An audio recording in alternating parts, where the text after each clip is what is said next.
ভেন্ডির একটা tasty recipe নিয়ে আমি লিজা রান্নায় হাতেখড়িতে আজ চলে এলাম। কিছুটা ইতিহাস আর কিছুটা এই রান্না, এই দুয়ের মেলবন্ধনেই তৈরি করে নেব আজকের রেসিপি। আমার নিজস্ব স্টাইলে ভেন্ডি দো পেঁয়াজা।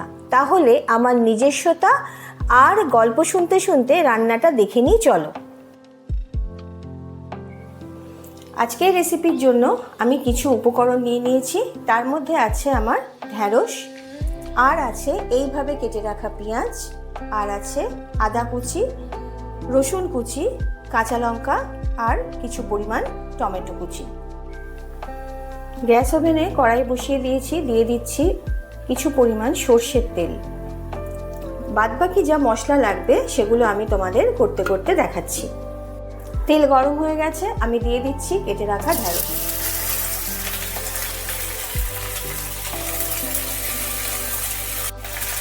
এর মধ্যে দিয়ে দিচ্ছি অল্প পরিমাণ লবণ।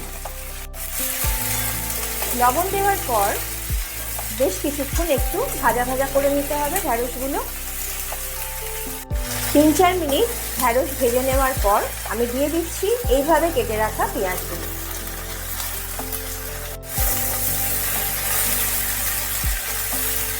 যেহেতু এই রেসিপিটা পেঁয়াজের ওপর বেস করে হচ্ছে, সেই জন্য পেঁয়াজটা অবশ্যই একটু বেশি লাগবে। আর এই পেঁয়াজটা আমি রান্নার নিয়ম অনুযায়ী দুবার ইউজ করব। একটা এইভাবে দিলাম পেঁয়াজটা, পরবর্তীকালে তোমাদের দেখাচ্ছি কীভাবে আরেক ধরনের পেঁয়াজ এর মধ্যে লাগে। আর দিয়ে দিচ্ছি কেটে রাখা কাঁচা লঙ্কাগুলো।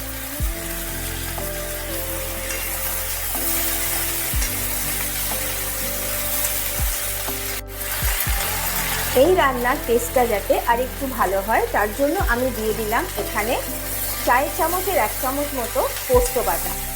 পোস্ত বাটাটা দিয়ে ভালোভাবে তেলের সাথে ঢ্যাঁড়স আর পেঁয়াজ ভালোভাবে নেড়ে নিতে হবে।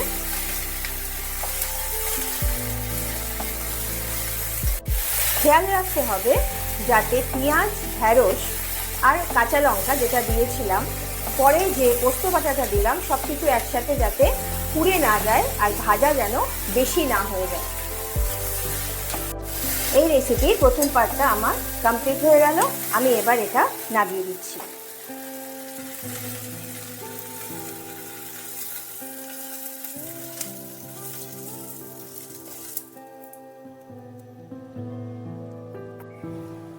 দিয়ে দিচ্ছি কড়াইতে আর একটু তেল। এই তেলের মধ্যে দিয়ে দিচ্ছি কিছু পরিমাণ জিরে, দিয়ে দিচ্ছি কিছু পরিমাণ সর্ষে ফোড়ন হিসাবে, এই দুটো আমি দিয়ে দিলাম। দিয়ে দিচ্ছি অল্প একটু হিং। এবার আমি এর মধ্যে দিয়ে দিচ্ছি একেবারে টুকরো করে কেটে রাখা পেঁয়াজ।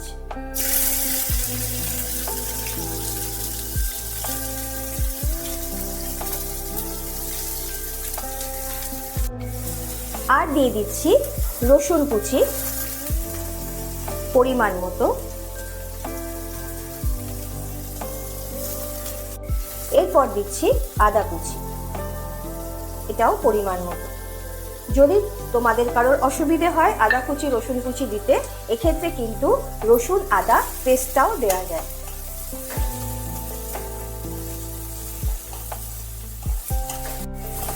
আজকে আমি রান্নার জন্য পেস্ট না ব্যবহার করে কুচিগুলো ব্যবহার করলাম, আদা কুচি আর রসুন কুচি।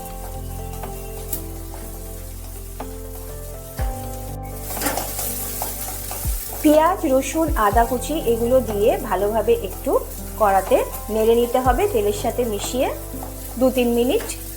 তারপর আমি দিয়ে দেব কেটে রাখা টমেটো।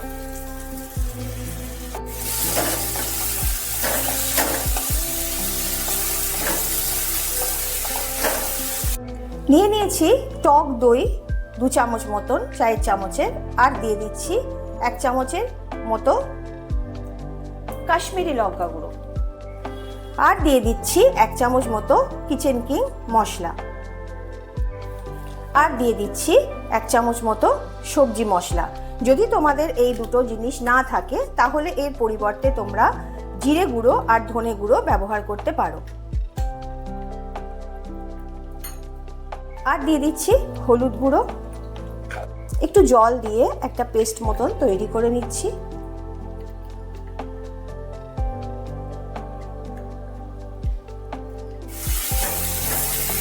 একটু ভাজা ভাজা হয়ে যাওয়ার পর যে পেস্টটা আমি তৈরি করে নিয়েছি সেই পেস্ট এর মধ্যে আমি দিয়ে দিচ্ছি।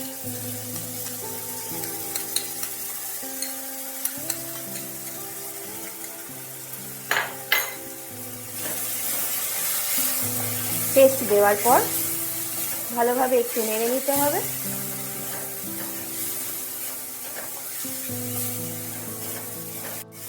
আগে ঢ্যাঁড়সে আমার একটু লবণ দেওয়া ছিল, আমি আরেকটু লবণ এর মধ্যে দিয়ে দিচ্ছি মশলার মধ্যে।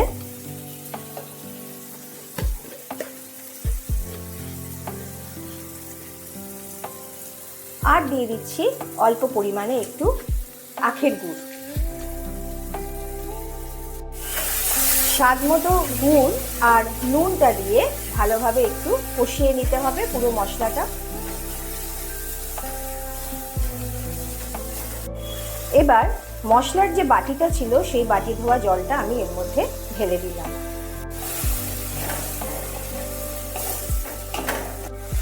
আর একটু জল এর মধ্যে আমি দিয়ে দিচ্ছি, দিয়ে মশলা ভালোভাবে মিশিয়ে নিতে হবে আর একটু ফুটতে দিতে হবে। এইভাবে ফুটে ওঠার পর ভেজে রাখা যে ঢ্যাঁড়স পেঁয়াজ এগুলো ছিল সেগুলো আমি ঢেলে দেব। তৃতীয় মোগল সম্রাট আকবরের সভায় 9 জন রত্ন ছিলেন, তাদেরকে একত্রে নবরত্ন বলা হতো। এই নবরত্নের প্রত্যেকজনই ছিলেন স্ব স্ব ক্ষেত্রে শ্রেষ্ঠ ও অতুলনীয়। তাদের তুলনা শুধু তারা নিজেরাই। এদের মধ্যে প্রধানমন্ত্রী, প্রতিরক্ষা মন্ত্রী, পররাষ্ট্রমন্ত্রী এমন আরও মন্ত্রী ছিলেন। তা এদের মধ্যে গৃহমন্ত্রী ছিলেন মোল্লা দো পিয়াজা।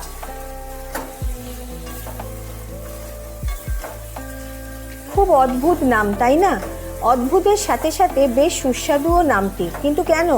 কারণ এই ব্যক্তিটি নাকি অতি পরিচিত সুস্বাদু মোগল খাবার দো পিয়াজার উদ্ভাবক, আর এই থেকেই তার নামও হয়ে গিয়েছিল মোল্লা দো পিয়াজা। এরপরে আমি এর মধ্যে দিয়ে দিচ্ছি একটু কসুরি মেথি, অল্প পরিমাণে দিয়ে দিতে হবে। তোমাদেরকে আমি দো পেঁয়াজের ইতিহাসটা তো বললাম, আরও একটা ব্যাপার হচ্ছে দো পেঁয়াজা এই কারণে বলা হয়, দুবার ইউজ করা হচ্ছে পেঁয়াজটা। আমরা চলতি কথায় যখন বলি তখন কিন্তু এই কথাটাকেই বেশি প্রাধান্য দিই, ইতিহাস তখন আর সেরকমভাবে কেউ মনে রাখে না। তো আজকে আমি দুবার কিন্তু ইউজ করলাম পেঁয়াজটা, যেহেতু প্রথম দিকে ঢ্যাঁড়স ভেজেছিলাম তখন একবার, আর পরের দিকে মশলাতে আমি একেবারে কুচি করে কাটা পেঁয়াজটা ইউজ করেছি। রান্না কিন্তু আমার পুরোপুরি হয়ে গেছে।